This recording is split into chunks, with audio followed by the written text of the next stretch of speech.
Hi all. Manifestation நிறைய பண்ணிட்டேன், ஆனால் எதுவுமே எனக்கு ஒர்க் ஆகலை அப்படின்னு சொல்கிறவங்களுக்கு இந்த ஒரு லா ஆஃப் அசம்ப்ஷன் ட்ரை பண்ணி பாருங்கள். என்ன வித்தியாசம் லா ஆஃப் அட்ராக்ஷனுக்கும் லா ஆஃப் அசம்ப்ஷனுக்கும் அப்படின்னு பார்த்தீங்கன்னா, லா ஆஃப் அட்ராக்ஷனில் விஷன், அதாவது நீங்கள் அதை விஷுவலைசேஷன் பண்ணுங்கள், நடக்கிற மாதிரி விஷுவலைஸ் பண்ணுங்கள் அப்படின்னு சொல்லிட்டு நம்ம உட்காந்து விஷுவலைஸ் பண்ணுவோம், நடக்கிற மாதிரி அப்படி இமேஜின் பண்ணுவோம். ஆனால் இங்கே லா ஆஃப் அசம்ப்ஷனை பொறுத்த வரைக்கும் என்ன அப்படின்னு பார்த்தீங்கன்னா, நீங்கள் அதுவாகவே வாழணும். அதுதான் ஏற்கனவே சந்திரமுகியில் காட்டின ஜோதிகா மாதிரி தான். அவங்க என்ன பண்ணுவாங்க, விஷுவலைசேஷன்லாம் சந்திரமுகி மாதிரிலாம் பண்ணலை. அவங்க போய் அந்த இடத்துல தூசியை தட்டிட்டு சந்திரமுகி மாதிரி புடவை கட்டிட்டு அவங்க எப்படி அந்த ஃபோட்டோவில் சந்திரமுகி நிற்குமோ அதே போஸ்டரில் நிற்பாங்க.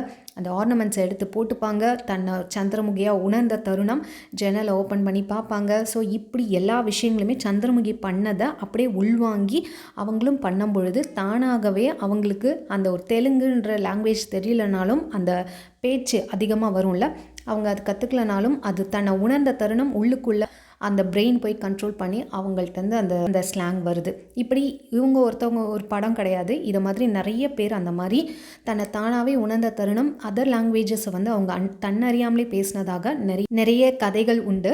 அண்ட் இப்போது லா ஆஃப் அசம்ப்ஷனை யார் சொன்னது அப்படின்னு பார்த்திங்கன்னா, நெவல் காடட் தான். அவர் சின்ன வயசில் வாழ்ந்த ஒரு கதையை பற்றி நம்ம பார்த்தோம் இல்லையா. அதுக்கு முன்னாடி நம்மளோட ஐன்ஸ்டீன் கூட ஒரு லா ஆஃப் அசம்ப்ஷன் படி அவருடைய வாழ்க்கையை வாழ்ந்தார் அப்படின்னு சொன்னால் நம்புவீங்களா? என்ன பண்ணார் ஆக்சுவலாக, நம்மளுடைய ஐன்ஸ்டீன் அவர்கள் ரொம்ப சின்ன வயசுலேருந்தே ரொம்ப புத்தி கூர்மை கம்மியாக இருக்குது அப்படின்னு சொல்லிட்டு அவங்க டீச்சர் என்ன பண்ணாங்க, உங்கள் பையனுக்கெலாம் என்னாலலாம் கிளாஸ் எடுக்க முடியாதுன்னு சொல்லிட்டு ஒரு லெட்டர் அவங்க பேகுக்குள்ளே வச்சு அனுப்பிட்டாங்க, ஐன்ஸ்டீனோட பேக் உள்ள.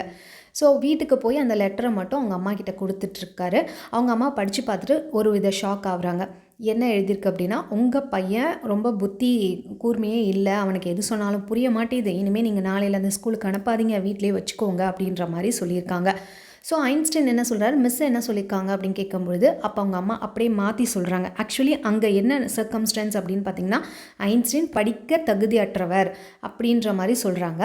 இனிமேல் ஸ்கூலுக்கு அனுப்பாதீங்க அப்படின்ற மாதிரி மிஸ்ஸு சொல்லியிருக்காங்க. ஆனால் அவங்க அம்மா அந்த இடத்த மாற்றினாங்க, அந்த ஒரு சூழ்நிலையை மாற்றுறாங்க. எப்படின்னு பார்த்தீங்கன்னா, உங்கள் மிஸ்ஸுக்கு உனக்கு சொல்லி கொடுக்குற அளவுக்கு அறிவு பத்தலையாம், அதனால் வீட்லேயே இருந்து நல்லா அவங்க உன்னை ட்ரெயின் அப் பண்ண சொன்னாங்க, நீ அவ்வளோ பெரிய அறிவாளியாம் அப்படின்னு சும்மா பொய் சொன்னதை நம்ம ஐன்ஸ்டீன் அவங்க அம்மா சொன்னதை ரொம்ப ஆழமாக அதை கேட்டு தன்னை ஒரு பெரிய அறிவாளியாக அசியூம் பண்ண ஆரம்பிச்சிட்டார் அவர். அப்போ என்ன ஆகுது அங்கே அப்படின்னா, அவர் ஒரு முட்டாளாக தான் இருந்திருக்காரு. அவர் ஒரு பெருசாக எதையுமே சாதிக்க முடியாதுன்னு டீச்சரால் ஒதுக்கப்பட்டவர் தான். அவர் அந்த ஒரு இதில் தான் இருந்திருக்கார், கேட்டகரியில் தான். பட் அவங்க அம்மா சொன்ன வார்த்தை அவங்களுடைய சப்கான்ஷியஸில் பதிஞ்சு அவர் தன்னைத்தானாகவே ஒரு பெரிய ஆளாக, பெரிய சயின்டிஸ்டாக அந்த மாதிரி உணர்ந்த தருணம் அவர் நிறைய விஷயங்களை எக்ஸ்ப்ளோர் பண்ண ஆரம்பிக்கிறாரு. அவர் அந்த மாதிரி உணர்ந்ததுனால பெரிய சயின்டிஸ்ட்டும் ஆனார். ஸோ நம்ம எந்த மாதிரி ஒரு சுச்சுவேஷனில் இருந்தாலும் சரி தான், இப்போது நம்ம ரொம்ப கேவலமான ஒரு சுச்சுவேஷனில் இருக்கோம், 10 ரூபாய்க்கு கூட நிலைமை இல்லாமல் இருக்கலாம், நம்ம சுற்றி உள்ள சுச்சுவேஷன் அப்படி இருக்கலாம். ஆனால் நீங்கள் பணக்காரனா எப்படி வாழ்வீங்க, விஷுவலைஸ் பண்ண சொல்லலை, வாழுங்க, அதுவாகவே வாழுங்க, அதுவாகவே உணருங்க. உங்கள் உடல் ரீதியாக, மன ரீதியாக, உங்கள் மூக்கின் வழியாக பார்க்குறது இதெல்லாமே அதுவாகவே நீங்கள் வாழணும், சந்திரமுகியாகவே வாழணுன்ற மாதிரி நீங்கள் வாழும்பொழுது பணம் மற்றும் ரிலேஷன்ஷிப் யார் கூட நீங்கள் இருக்கணும் அப்படின்னு ஆசைப்பட்றீங்களோ எல்லாமே உங்களுக்கு சேரும் அப்படின்றது. இதுக்கு இன்னொரு எக்ஸாம்பிள் நான் சொல்கிறது என்னென்னா, நெவல் காடரோட இன்னொரு சம்பவம் அவர் ஷேர் பண்ணியிருக்கார், success story through law of assumption. என்ன பண்ணுறாரு அப்படின்னு பார்த்தீங்கன்னா, அவர் 1933 அமெரிக்காவில் இருந்திருக்காரு. அவருக்கு 22 வயசு. அவருடைய சொந்த ஊர் பார்படோஸ். அது அந்த ஊரை விட்டு நேட்டிவ் ஊரை விட்டு 12 வருஷம் ஆயிடுச்சு. அந்த யூஎஸ்ஏல அவர் என்ன பண்ணுறாருன்னா, ஒரு டான்ஸராக பண்ணிகிட்ருக்காரு. யூஎஸ்ஏல அப்போ ரொம்ப பொருளாதார நெருக்கடி. அப்போ மக்கள்லாம் ரொம்ப டிப்ரெஷனில் இருந்தாங்க. பணம் இல்லை, பணம் இருந்தால் தானே அந்த பணத்தை கொடுத்து தான் டான்ஸ் ஆட சொல்லி மகிழ்ச்சியாக பார்ப்பாங்க. ஸோ மக்கள் அந்தளவுக்குலாம் செலவு பண்ண ரெடியாக இல்லை. அதனால் அவருக்கு ப்ரோக்ராம் இல்லாததுனால அவருக்கு காசு கையில் இல்லை. ஆனால் அவருக்கு சொந்த ஊரான பார்படோஸ் போகணும்னு ரொம்ப நாள் ஆசை. 12 வருஷம் ஆயிடுச்சு கிட்டத்தட்ட தாய்மண்ணை விட்டு ஆக்சுவலாக அவர் அக்டோபர் மாதம் ஒரு பில்டிங் ஓரமாக நடந்து போயிட்டுருக்காரு. ஆக்சுவலி பார்த்திங்கன்னா டிசம்பர் மாதம் கடைசி ஷிப்பு, அந்த பார்படோஸ் போகிறதுக்கு கடைசி ஷிப்பு இருக்கும். அதன் வழியாக போனால் மட்டும்தான் உண்டு. அதுக்கப்புறம் அதை விட்டால் யூஎஸ்ஏலேருந்து பார்படோஸ் போகிறதுக்கு ஒரு வழி இல்லை. ஸோ அதுக்குள்ளே நம்ம கையில் எப்படி அமௌண்ட் வரும், நம்ம எப்படி போய் அம்மாவை பார்க்குறது அப்படின்ற மாதிரி ரொம்ப ஏக்கமாக இருந்தார். அதனால் அவருக்கு ப்ரோக்ராமும் இல்லை, என்ன பண்ணுறதுன்னு தெரியாமல் அந்த பில்டிங்ஸ்லாம் சுற்றி வரும்போது அந்த பில்டிங்ஸ்க்கு கீழே அப்துல்லான்னு ஒருத்தர் உட்காந்துருக்காரு. அவர்கிட்ட இந்த மாதிரி சொல்கிறாரு.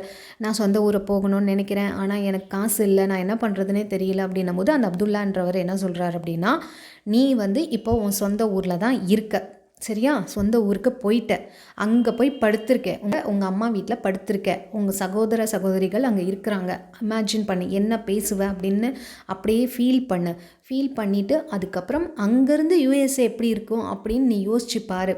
இதெல்லாம் நீ பண்ணு, டெய்லியும் இதை பண்ணிக்கிட்டே இரு அப்படின்னு சொல்லும் பொழுது அவர் டெய்லியும் வந்து அந்த பர்படோஸ்லேயே இருக்க மாதிரி, அவங்க அம்மா கூட பேசுகிற மாதிரி, அவங்களுடைய அண்ணன் தங்கச்சி கூடலாம் என்ன பேசுவார் அப்படின்ற மாதிரி அப்படியே அந்த ஃபீலிங்கை கொண்டு வராரு.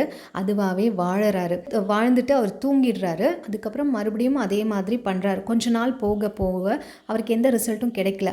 1 மாதம் போயிடுச்சு. நவம்பர் மாதம் வந்து திரும்ப அப்துல்லாட்ட கேட்குறாரு, எனக்கு எதுவுமே நடக்கவே இல்லை, நீ சொன்னியே இந்த மாதிரி பண்ணு உடனே உனக்கு கிடைக்குன்ற மாதிரி சொன்னியன்னொடனே அப்துல்லா வந்து எதுவுமே ஆர்குமெண்ட்டே பண்ணல.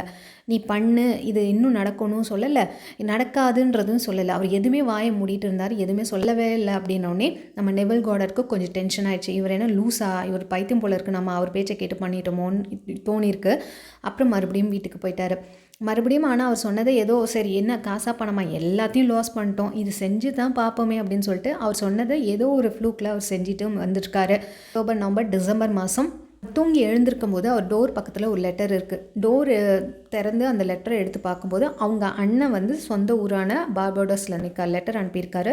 அதில் நீ இந்த கிறிஸ்மஸ்க்கு ஊருக்கு வா, எல்லோரும் ஒன்றா வந்து மீட் பண்ணுவோம், அண்ணன் தம்பி தங்கச்சியெல்லாம் மீட் பண்ணுவோம், அது கூட ஒரு $50 டிராஃப்ட்டும் வந்து அனுப்பியிருக்காரு.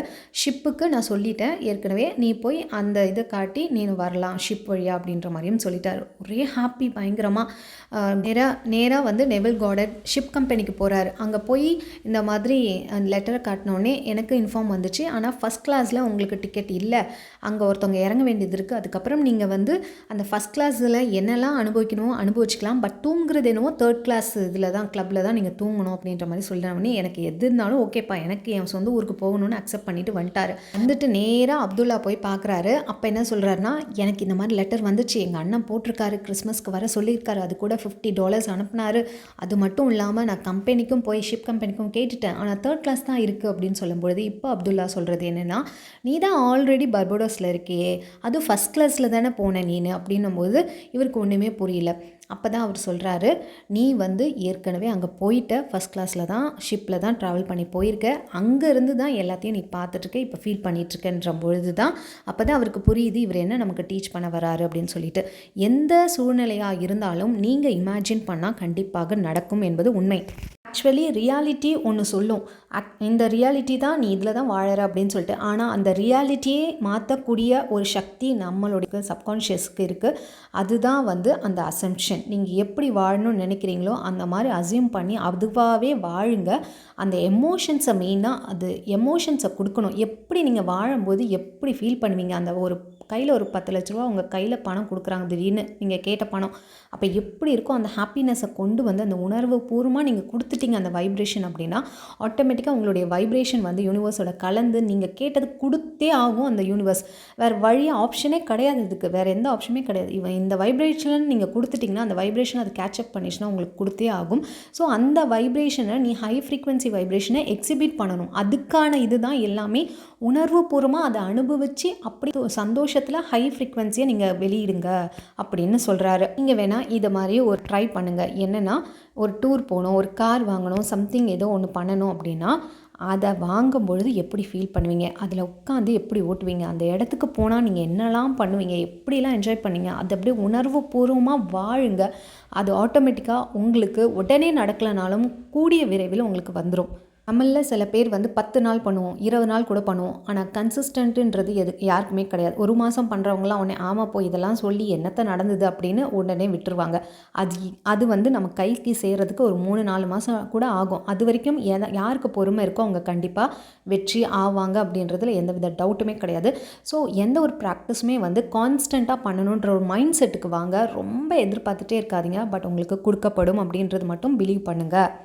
அண்ட் நாளைக்கு ரிலேஷன்ஷிப் கிளாஸ் வந்து கண்டக்ட் பண்ண போகிறேன். யார் யாருக்கெல்லாம் விருப்பம் அப்படின்னா நீங்கள் எனக்கு வாட்ஸ்அப்பில் ரெஜிஸ்டர் பண்ணிக்கோங்க. பிரம்ம முகூர்த்த கிளாஸ் வேணும்னாலும் அடுத்த பேட்சுக்கு நீங்கள் இப்போவே ப்ரீ ரெஜிஸ்டர் பண்ணிக்கலாம்.